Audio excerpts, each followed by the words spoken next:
Hey guys, welcome back to my channel. Today I'm going to show you how I make these pecan crusted pumpkin pie crumble cups. These are so much fun to make, and I also added some homemade whipped cream for the top. So I hope you enjoy it. Let's get going. First thing we need to do is chop our already chopped pecans. I buy the chopped ones, but I like to make them a little smaller because we don't want these big chunks in our crust.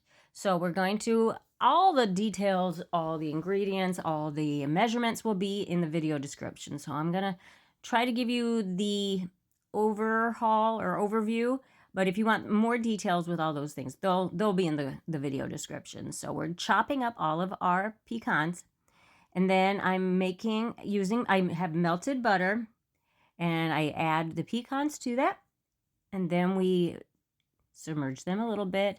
And then I'm going to add some flour. The flour is kind of the binding agent. So we're going to add that in there. And since these are going to be baked, the flour taste goes away. So we just mix that all together, make sure it's nice and incorporated. You don't have to worry so much about over mixing this because there's no eggs involved. Just make sure that you get all the white parts all mixed in. And then I'm using a scooper, an ice cream scooper, or portion scooper, whatever you want to call it. I don't know what size it is, guys, but it's not the smallest and it's not the biggest. And I just find this easier to distribute the crust. And then I'm just using a measuring cup. I think this is a quarter cup measuring cup. Dip it in the flour and then use it to flatten out your crust. Since there's a lot of butter in this recipe, it's going to want to stick to your, if you use a measuring cup, it's going to want to stick to your measuring cup. So just dip it in that flour first. And I put it in the oven to bake, kind of pre-bake it a little bit, not all the way through, but in the meantime, I'm making my pumpkin pie filling. You could make this pumpkin spice if you want to. I just went with just your regular pumpkin pie. It's a very basic recipe and pretty quick to make. Now you can make this so much easier on yourself if you just use the right measuring cup. I only have a few at my house, and so sometimes when I don't have the exact size, I have, like if it calls for a cup, I use 4 quarter cups. It just takes a little bit longer, but we added pumpkin puree, some vanilla. There's some salt in there, and then some heavy cream.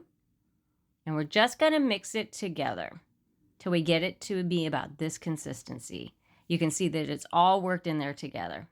And I'm using, again, the scoop, because this scoop is great for doing layers, honestly, because the same amount of the filling fills it almost all the way to the top.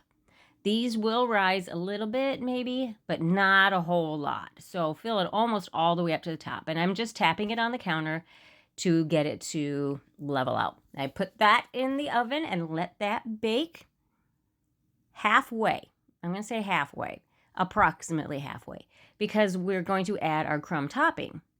And this is an oatmeal-based crumb topping, and I'm adding some cinnamon to it as well.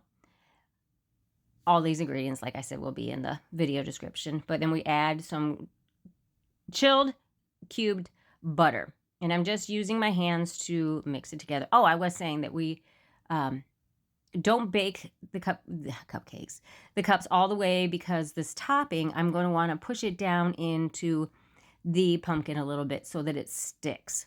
So I started with my hands, and it's getting cooler, so things weren't warming to room temp as fast as I would like it to. So I went in with my pastry cutter. You can do either way.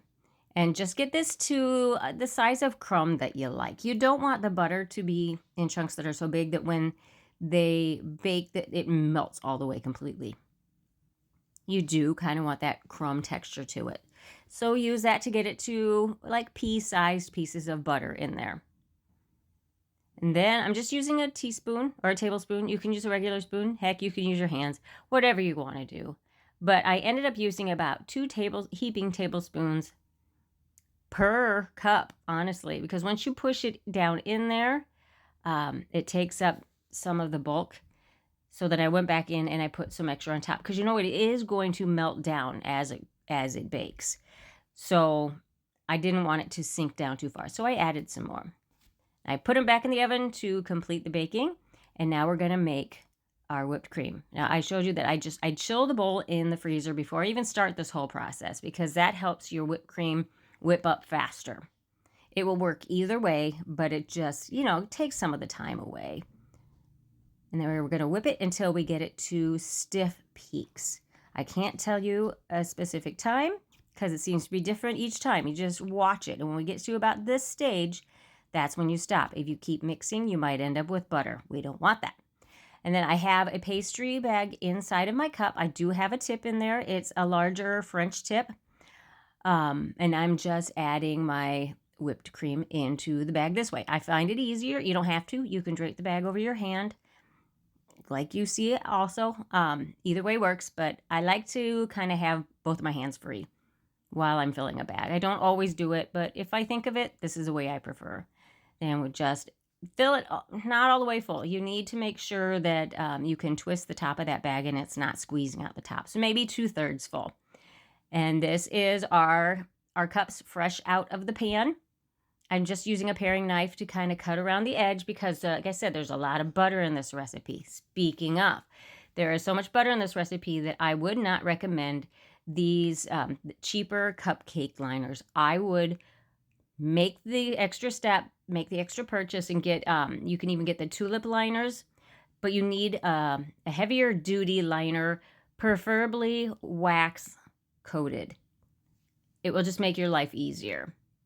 And then I'm just piping the whipped cream on top.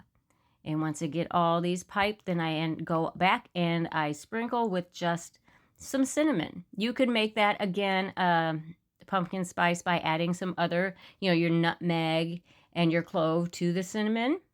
If you want to do that for all those pumpkin spice lovers out there, you can do that too. And I'm just taking it straight out of the bottle. I was going to use a sifter, but cinnamon is so fine, you don't need to. I'm just using the side of the bottle that has the little tiny holes and then just doing it that way. So much easier. And just get them all covered. And then I would chill them in the refrigerator for a good couple of hours, maybe even overnight before you start eating these because of the fact of all the butter. It needs to have time to solidify so you can get those wrappers off. And here's the cross section. I think is really pretty. I hope you liked it, guys. I hope you give it a try. And we'll catch you on the next one.